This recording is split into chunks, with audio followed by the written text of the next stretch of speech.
Ganito naman natin pwedeng ituro ang division para sa mga bata. Pakita ko sa inyo yung dalawang paraan. Una, magdo-drawing tayo. So, sabi dito, 10 divided by 5. Drawing ka dyan ng 10 kahit anong object. Pagkatapos niyan, magbibilog lang tayo ng 5 na objects kasi 5 yung nandito.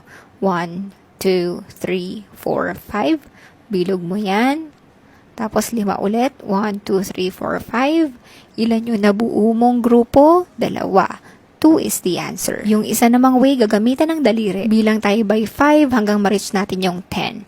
1, 2, 3, 4, 5. May isa ka na. 6, 7, 8, 9, 10. May pangalawa ka na. So, the answer is 2. Yun yung dalawang paraan na pwede natin gawin para sa mga bata. Subukan pa natin ng isa. Drawing ulit ng 12 naman. Tapos, hatiin ng 3, 3, 3, 3. Tapos, ilan lahat yan? Ilang groups? Bilangin. 1, 2, 3, 4.